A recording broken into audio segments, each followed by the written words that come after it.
বৈষম্য বিরোধী আন্দোলন আসলে কি এটা বৈষম্য বিরোধী নাকি এটার মধ্যেই বৈষম্য আছে? স্পষ্টত সারা বাংলাদেশের মানুষ জানে এটার মধ্যেই সবচেয়ে বড় বৈষম্য। কারণ এই আন্দোলনের পরবর্তী সময় যারা উপদেষ্টা পদে, সমন্বয়ক পদে সারা বাংলাদেশে প্রভাব প্রতিপত্তি বিস্তার করেছেন প্রত্যেকেই ঢাকা ইউনিভার্সিটির ছাত্র।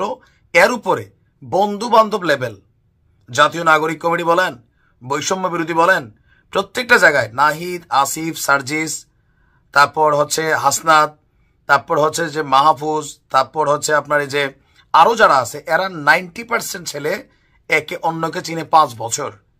এরাই উপদেষ্টা পরিষদে, তারাই বৈষম্য বিরোধীর প্রধান পদে। আবার যে নতুন আরেকটা কমিটি হচ্ছে এটাতেও তারা, রাজনৈতিক দলগুলোর পদগুলোতেও তারা। এই যে বৈষম্য, তাহলে বৈষম্যটা দূর করবে কে? দেখেন, কথাগুলো কিন্তু আমার না, এই কথাগুলো হচ্ছে এই বৈষম্য বিরোধী আন্দোলনের অন্যতম সমন্বয়ক চট্টগ্রামের রাফি। তার বক্তব্যটা আমার কাছে ভালো লাগছে যে আজ বুধবার বিকেলে নতুন ছাত্র সংগঠন ঘোষণা করবে বৈষম্য বিরোধী ছাত্র আন্দোলনের সমন্বয়করা।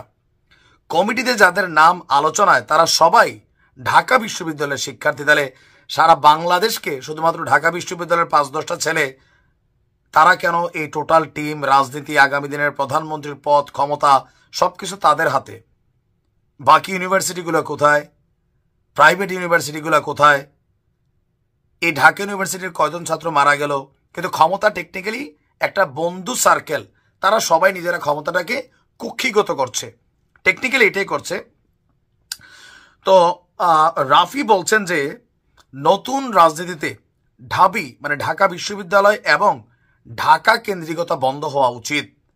আমরাও চাই সারা বাংলাদেশ সমানভাবে ডেভেলপ করুক, কিন্তু আসলে কি তাই হচ্ছে না।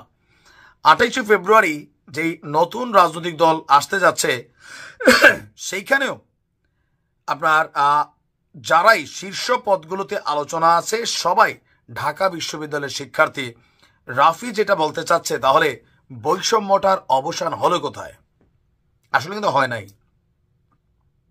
তাদের এই মানে সার্কেলের বাহিরে আপনি এখানে কাকে পাচ্ছেন যে আলাদা, যে পঞ্চগড়ের একটা ছেলে সে একটা বড় পদে চলে আসছে, অথবা ধরেন কুমিল্লার একটা ছেলে, এদেরকে ওই যে লামসাম কমিটি দিয়ে বুঝ দিয়া এলাকার মধ্যে ধরেন এক গ্রুপ আরেক গ্রুপের ভিতরে লাগালাগি ব্যস্ত।